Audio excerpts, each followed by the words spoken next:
Whispers from the attic. The Morris family was eager to start anew. David, a historian, had fallen in love with the sprawling mansion from the moment he laid eyes on it.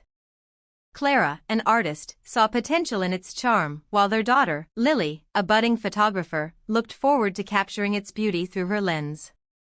As they unpacked, Clara's fingers brushed against the ornate banister, and a chill ran down her spine. "It feels alive," she murmured, glancing at David.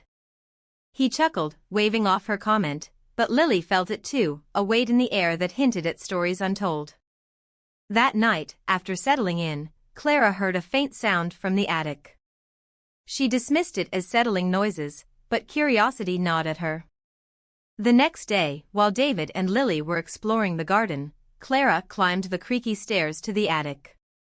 The attic was dark and musty, filled with dust-covered furniture and forgotten relics. Clara's heart raced as she spotted an old trunk in the corner. With a little effort, she pried it open, revealing stacks of yellowed letters tied with a faded ribbon. The top letter was addressed to Dearest Evelyn. Intrigued, Clara pulled out a few letters and began to read. They spoke of a passionate love affair between Evelyn and a mysterious man, detailing their secret meetings under the stars and their dreams for a future together. But the tone shifted, revealing a dark turn. Evelyn's love had vanished, leaving her heartbroken and alone. Evelyn was a vision of ethereal beauty, with long, flowing hair that cascaded like golden waves down her back.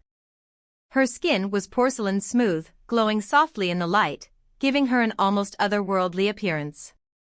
Almond-shaped hazel eyes sparkled with intelligence and warmth, framed by delicate lashes that fluttered like butterfly wings.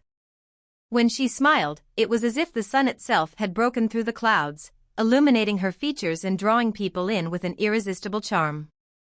Her graceful figure was often adorned in flowing gowns that accentuated her elegance, the soft fabrics swirling around her as she moved, giving her an air of fragility and grace. Despite her delicate appearance, there was a strength in her demeanor, an unwavering determination that shone through, especially when she spoke of love. As she read, Clara felt an inexplicable connection to the young woman. The air grew colder, and a faint whisper seemed to echo around her, "Help me." That evening, Clara shared her discovery with David and Lily.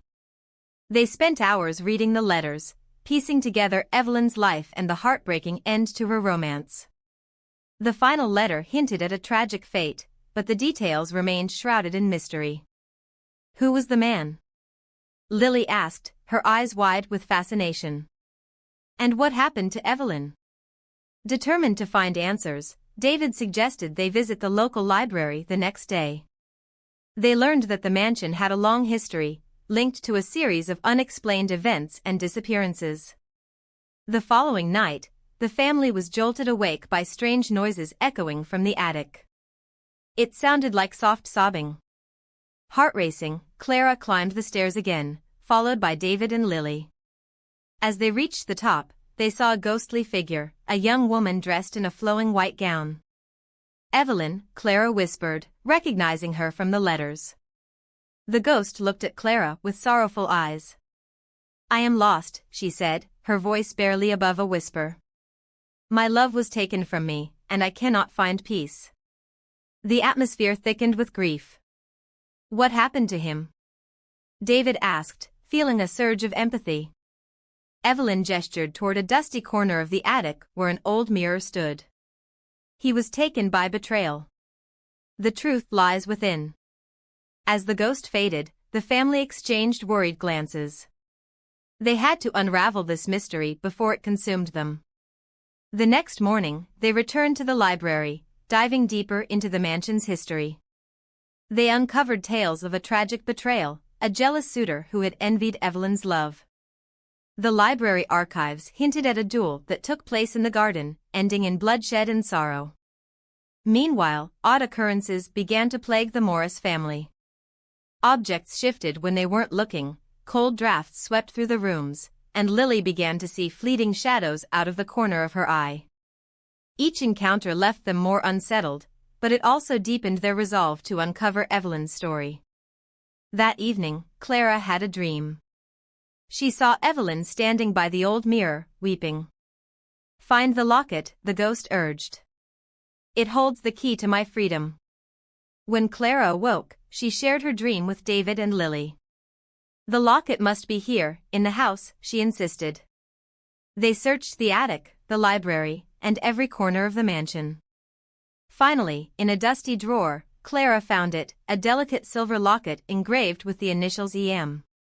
Inside was a small portrait of a handsome man, his eyes sparkling with love. As Clara held it, the room grew cold, and Evelyn's voice whispered again, "You must free me." Realizing the locket must have belonged to Evelyn's lover, they speculated that it could reveal what happened to him.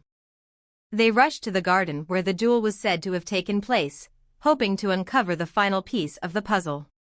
In the garden, they found a weathered stone marked with an inscription, "Here lies the heart that loved too fiercely." It was then that they heard a rustling from the bushes, followed by a shadowy figure stepping into the moonlight. Mr. Hargrove, the elderly neighbor, approached them cautiously. "You're meddling in things best left alone," he warned, his face grave. David, determined, confronted him. "What do you know about Evelyn and her lover?" With a sigh, Mr. Hargrove revealed the truth. "The man was my ancestor, wronged and betrayed. The duel was never meant to happen.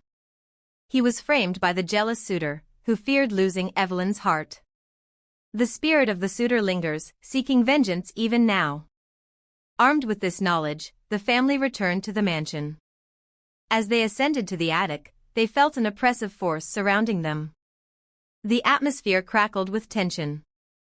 "Evelyn, we found your locket," Clara called into the dim light of the attic.